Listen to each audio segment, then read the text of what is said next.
নমস্কার প্রিয় বন্ধুরা, পূজা রীতি কথা আমার এই চ্যানেলের তরফ থেকে পবিত্র রথযাত্রার সকলকে শুভেচ্ছা জানাই। এই রথযাত্রার পূর্ণ পবিত্র যে সপ্তাহ তা যেন সকলের অত্যন্ত মঙ্গলময় হয় এই প্রার্থনা করি। আসলে এই রথযাত্রা অর্থাৎ শ্রীক্ষেত্রের অর্থাৎ উড়িষ্যা রাজ্যের উৎকলের যে উড়িষ্যা রাজ্যের পুরী ধাম।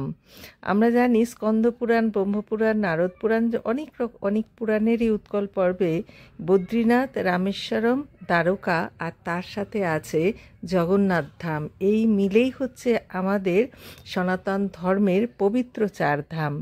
আর এই পুরীতে শ্রীক্ষেত্র থেকে মন্দির থেকে যখন প্রধান মন্দির থেকে বছরে একবার এই আষাঢ় মাসে যখন প্রভু জগন্নাথ তার বোন সুভদ্রার আবদারে নগর পরিদর্শনে বের হন দাদা বলভদ্র অর্থাৎ বীরভদ্রকে সঙ্গে নিয়ে, তখন তারা এখান থেকে রওনা হয়ে 7 দিনের জন্য তাদের মাসির বাড়ি গুন্ডিচা মাসির বাড়িতে গিয়ে থাকেন। এখন আমরা একটা কথাই জানার চেষ্টা করব, এই যে আমাদের মাসি অর্থাৎ প্রভু জগন্নাথের মাসি রানী গুন্ডিচা, তিনি আসলে কে ছিলেন, কিভাবে তিনি তার মাসি হয়েছেন। তো তার একটা বড় সড়ো কাহিনী আছে। খুব সংক্ষেপে আমরা বলতে পারি যে রানী গুন্ডিচারও কিন্তু বিশাল আত্মত্যাগ ছিল।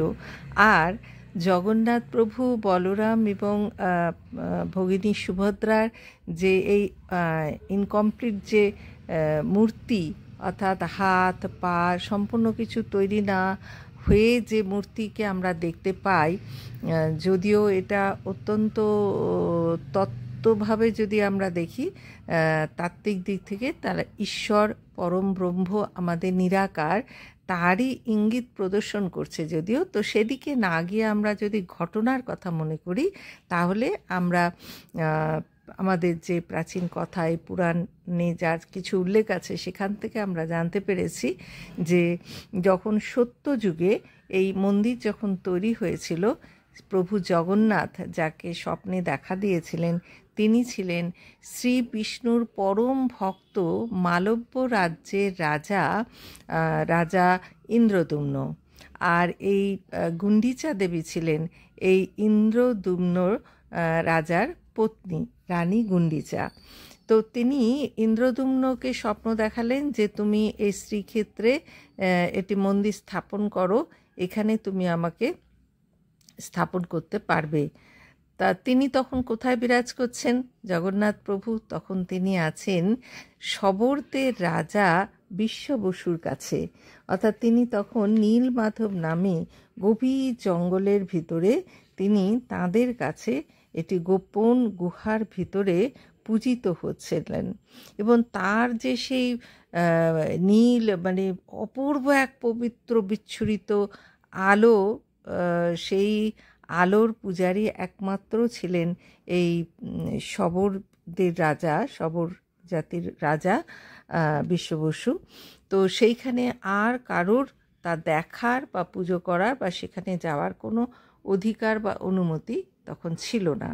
তো সেই অবস্থায় রাজা ইন্দ্রদ্যুম্ন স্বপ্ন দেখে তিনি খুব চিন্তায় যখন সভাসদদের জানালেন যে আমি কি করে তাকে খুঁজে পাবো, তিনি কোথায় আছেন, তখন তার সভার যে প্রধান কবি বিদ্যাপতি তিনি ঘটনাক্রমে বিদ্যাপতির সঙ্গে প্রভু শবর রাজার কন্যা ললিতার বিবাহ হয় এবং বিভিন্ন কৌশলের পর পার করে তিনি নীলমাধবের সাক্ষাৎ পেয়েছিলেন, সন্ধান পেয়েছিলেন।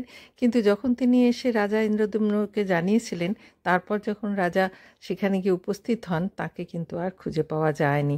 কিন্তু তিনি অত্যন্ত দুঃখিত হয়ে যখন প্রার্থনা করা শুরু করলেন, তখন প্রভু জগন্নাথ তাকে স্বপ্নে দর্শন দিয়ে বললেন যে তুমি মন্দির বানাও এবং দেখবে সমুদ্রে ভেসে আসবে দারুব্রহ্ম, সেই কাঠ থেকে আমার মূর্তি তৈরি করে তুমি আমার এখানে স্থাপনা করো এবং পুজো করো।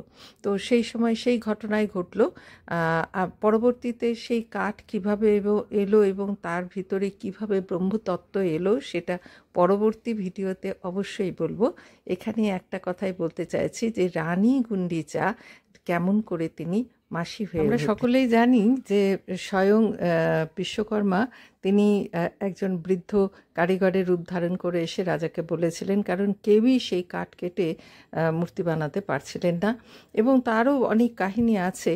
এবং সেই কাঠ কিন্তু এই গুন্ডিচা মানে রানীর সেই রাজপ্রাসাদে নিয়ে গিয়ে সেখানেই মন্দিরের ভেতরে তৈরি করা হচ্ছিল এবং সেখানে বিশ্বকর্মা একটা শর্ত রেখেছিলেন যে আমার 21 দিন সময় লাগবে এবং এর ভেতরে কেউই যেন দরজা না খোলে এবং কেউ যেন ডাকাডাকি না করে, তাহলেই কিন্তু আমি অসমাপ্ত রেখে চলে যাব।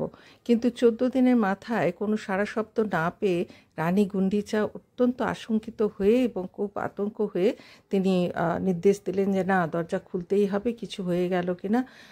তিনি ওই বৃদ্ধ মানুষটির কথা ভেবে তিনি ব্যাকুল হয়ে উঠলেন এবং তার দরজা খুলে ফেলা হলো। আর মন্দির খুলেই দেখা গেল যে অসমাপ্ত বলভদ্র আর জগন্নাথ।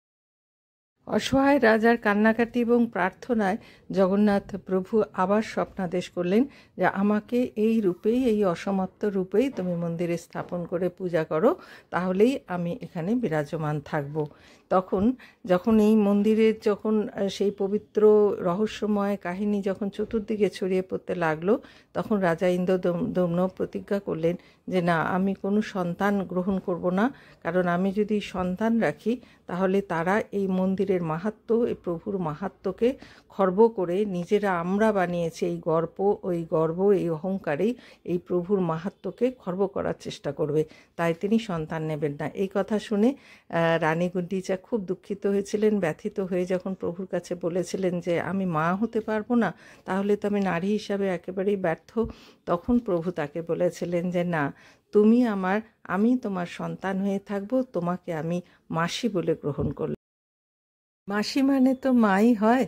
তাই রানী গুন্ডিচার অনুরোধে তিনি কথা দিয়েছিলেন বছরে 7 দিন তিনি তার কাছে এসে থাকবেন মূল মন্দির থেকে। তাই এই আষাঢ় মাসের দ্বিতীয়া তিথিতে তিনি বোন এবং দাদাকে সঙ্গে নিয়ে মাসির বাড়ি রানী গুন্ডিচার বাড়িতে গিয়ে থাকেন এবং এখান থেকেই প্রমাণিত হয় 5000 বছর ধরে জীবন্ত হৃদয় নিয়ে জীবন্ত ঈশ্বর প্রভু জগন্নাথ ভক্তদের সাথে, মানুষের সঙ্গে যে নিজের সম্পর্ক তৈরি করেছিলেন, সেই সম্পর্ক তিনি অনুসরণ করে চলছেন, পালন করে চলছেন এবং গোটা পৃথিবীর সাধারণ মানুষকে স্পর্শ দেবার জন্যে এবং তাদের সাক্ষাৎ স্বয়ং নিজে নেমে আসেন জনগণের মাঝখানে। জগতের নাথ তিনি এই দিন রথে চড়ে যখন যান, সকলকে দর্শন দেন এবং আমরা যারা সাধারণ মানুষ এবং ভক্ত, তারা তার স্বয়ং সাক্ষাৎ পেয়ে আমরা ধন্য হই।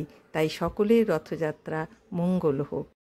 পবিত্র রথের দড়ি স্পর্শ করে সকলের জীবনে শান্তি আসুক, সুখ আসুক, এই কামনা করি। আর সেই সাথে জানাই, আমার এই পূজারীতি চ্যানেলে আমি পরবর্তীতে রথের যে গঠন প্রণালী, তার বৈশিষ্ট্য, সেগুলো সম্বন্ধে পরবর্তীতে যে ব্লগটি বানাচ্ছি, আপনারা অবশ্যই দেখবেন এবং সাবস্ক্রাইব করবেন, পছন্দ হলে লাইক করবেন, অবশ্যই আমার সঙ্গে থাকুন এই অনুরোধ জানাই। এবং এই পূজারীতি চ্যানেলের সঙ্গে থেকে রথ সম্পর্কে এবং জগন্নাথ সম্পর্কে আমি যা জানি আপনাদের সঙ্গে শেয়ার করব। ভালো থাকুন।